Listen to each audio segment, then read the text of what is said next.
Alright, so before we actually get to functions, I'm sorry, you're probably wondering when will we get to them? Well, I want to cover a few more basics of Python. So one of them is quotation marks. Right now, when we create a string and set that equal to a string, I use AST, blah, blah, blah, string is created, right? And if I print it out, I get AST. However, you can also use single quotation marks. I know I haven't talked about this, but let's go ahead and try it out. I can say string is equal to single quotation marks, and then in that, anything I want. Print that out as string, you get AST. And then, let's suppose you put double quotation marks in the beginning and single quotation marks at the end. It gives you a syntax error. So I just wanted to talk about how these quotation marks work in Python. Well, you have to use the exact same quotation mark you're using in the beginning at the end. So if you're starting with a single, you can use a single. If you're starting with a double, you use a double. Now, as we're talking about strings, let's go ahead and cover one more subject with them.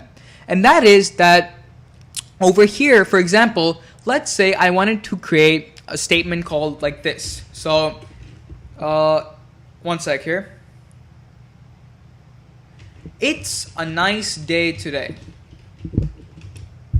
Or it's a nice day. Okay, a very simple English statement, it's a nice day. However, if we now print out string, it works. It's a nice day. And the reason this has worked is because you're probably wondering, well, we have a single quotation over here. Why didn't it pick up an error? Well, the reason is because the double quotation and the double quotation match. You can put as many single quotation marks you want in the middle, but since it's a string and you've put the double in front and the double in the end, it's okay. However, if we did the same thing, but instead we put a single quotation mark and a single quotation mark, we get invalid syntax. So this is where the concept of escape characters come in. Alright, let's go ahead and bring this line again. To make sure that Python doesn't consider an apostrophe as a string apostrophe and instead as an English wording apostrophe, what you can do is in front of the apostrophe, put a backslash. And all this backslash does is it says, hey Python, this is part of the statement. Don't count this as an apostrophe to the string statement. Now if we print out string, doesn't give us an error, it's a nice day. Isn't that cool?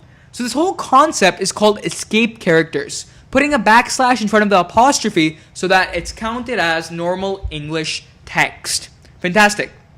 So this is it to my basics of strings. I just want to talk about a few things. And before I go, or before I actually end this lecture, one last thing. Alright, so let me quickly open up a new ideally, just restarting the screen and stuff. But there's one last thing I want to show you, okay? And this is the concept of, suppose I'm writing a huge if statement. So I'm going to create two variables. I'm going to call mine blue oranges with cheese. I'm going to set that value equal to A. And I'm going to create another variable. Cheese fried dumplings with cherry sauce.